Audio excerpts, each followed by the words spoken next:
कहानी छुप छुप के खाना खाने वाली बहू। बबली, अरे ओ बबली, चल शाम हो गई है, खाना बनाने की तैयारी कर ले। मोहन आता ही होगा ऑफिस से। पर मम्मी, घर में आटा और सब्जी तो है ही नहीं, कैसे खाना बनाऊं? अरे कल ही तो मोहन 2 किलो सब्जी और आटा लेकर आया था, कहाँ गया? इतने जल्दी खत्म हो गया? अरे हैं, माँ जी जब सब खाना खाएंगे तो सामान तो खत्म होगा ही ना, मैंने थोड़ी ना पूरा खा लिया। एक काम कर, मोहन को फोन कर दे, वो आज फिर से सामान ले आएगा। इसके बाद बबली मोहन को सामान के लिए फोन कर देती है और मोहन इस बार सब्जी और आटे की दुकान से सारा सामान लेकर घर आ जाता है और सब लोग बैठकर खाना खा रहे होते हैं। अरे बहू, तुम क्यों नहीं खाना खा रही है? सब लोग यहाँ पर बैठकर खा रहे, तू भी आजा और खा ले। अरे नहीं माँ जी, आप लोग खाइए। जब सब लोग खा ले तब मैं खाऊंगी। अच्छा ठीक है। अगली शाम को मोहन और सब लोग बाजार घूमने जाते हैं और बबली की सास कहती है, मोहन देख कितनी अच्छी टिक्की समोसे मिल रहे हैं, चल सब लोग चलकर टिक्की पानी और समोसे खाते हैं। ठीक है माँ, चलो चलते हैं। और पहले सब लोग एक एक प्लेट टिक्की समोसे खाते हैं और उठ जाते हैं, पर बबली एक और प्लेट मांगा लेती है और ऐसे करते करते बबली 4 प्लेट समोसे और 3 प्लेट टिक्की खा जाती है, जिसे देखकर बबली की सास की आंखें फटी की फटी रह जाती हैं कि बहू घर का खाना खाते बिल्कुल भी नहीं दिखती और बाहर आकर जानवरों की तरह खाना खाती है। और सब लोग घर वापस लौट आते हैं और रात के करीब 12 बज रहे होते हैं और बबली की सास को किचन में से आवाज आती है, इतनी रात को किचन में कौन है? लगता है बिल्ली होगी, जाकर देखती हूँ। अरे बबली, इतनी रात को खाना बना रही है, क्या हुआ? बबली अपनी सास को देखकर घबरा गई और बोली, अरे मम्मी, वो क्या है ना कि इन्होंने बाजार में कम खाया था इसलिए इनको भूख लग गई और मुझे खाना बनाने के लिए कह दिया, इसलिए इनको खाना बना रही हूँ। अच्छा ठीक है, मोहन को खाना खिलाकर जल्दी सो जाना, सुबह जल्दी उठना भी है। और ये कहकर बबली की सास फिर से सो जाती है और बबली खाना बनाकर खुद खाने लगती है। है भगवान, अब जाकर शांति मिली है। ये मेरा पूरा ससुराल तो इतना कम खाना खाता है कि इन लोगों के सामने जब मैं खाना खाती हूँ तो मुझे खुद शर्म आती है। सुबह शाम 2-2 रोटी कौन खाता है? यहाँ तो जब तक एक टाइम में 10 से 12 रोटी और कुछ मीठा नहीं मिल जाए मेरा मन नहीं भरता।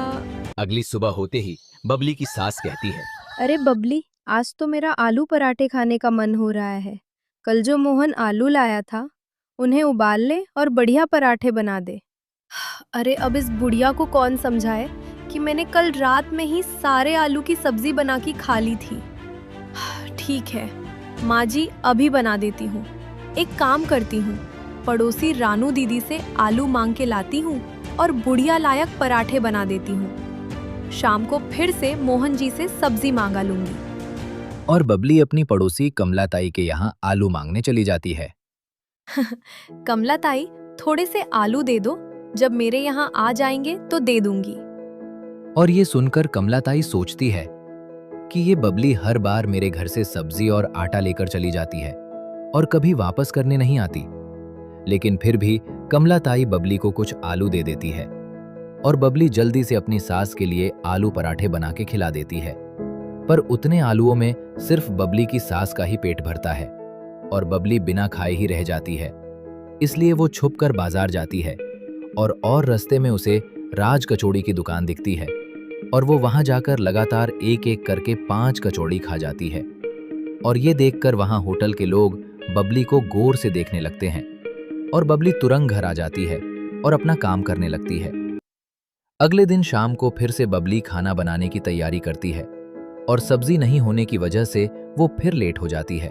तो उसकी सास कहती है, अरे बबली, तू शाम का खाना इतने लेट क्यों कर देती है? सब भूखे हो जाते हैं, चल तैयारी कर खाने की। माँ की वो सब्जी नहीं है। अरे फिर सब्जी खत्म हो गई, कोई खाना खाता है?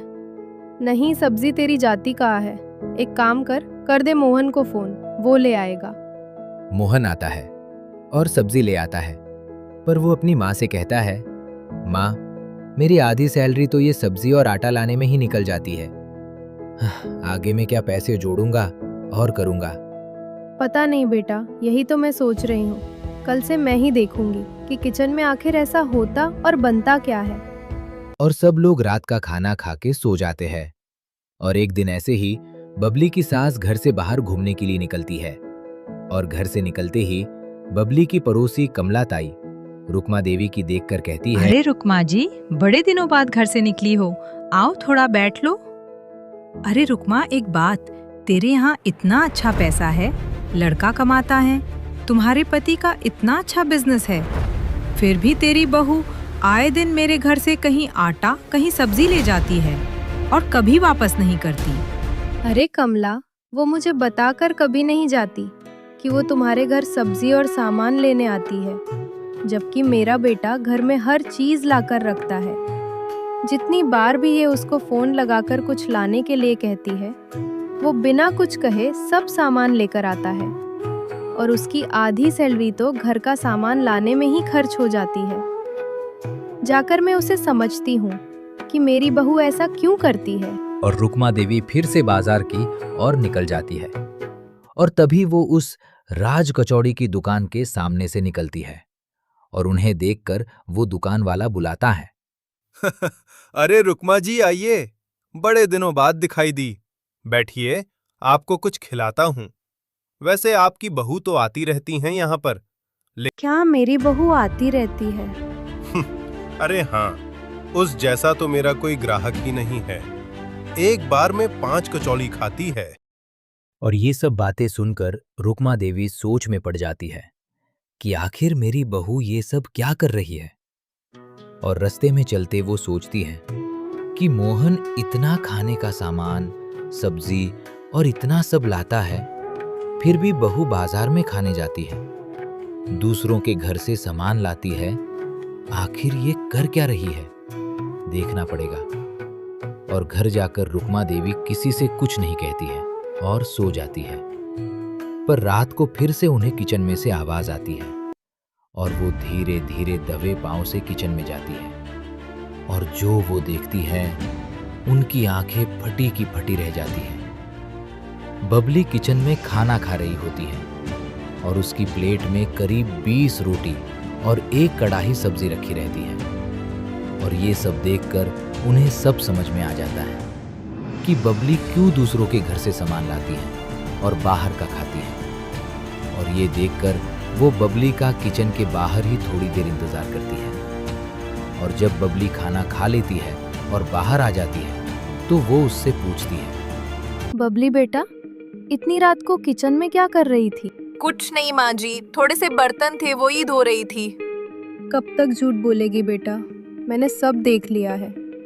माना मेरा परिवार थोड़ा कम खाना खाता है, पर तू हमें बता भी तो सकती थी कि मुझे भूख ज्यादा लगती है और हम लोगों के साथ में ही खाना खा सकती थी। ये झूठ बोलना, दूसरों के घर से बिना बताए सामान लाना और होटल में खाना अच्छी बात नहीं है। सॉरी माँ जी, मैं शर्म के मारे ये सब नहीं कह पाती थी। अब आगे से ऐसा नहीं करूंगी। और अब धीरे धीरे सब कुछ सही चलने लगा।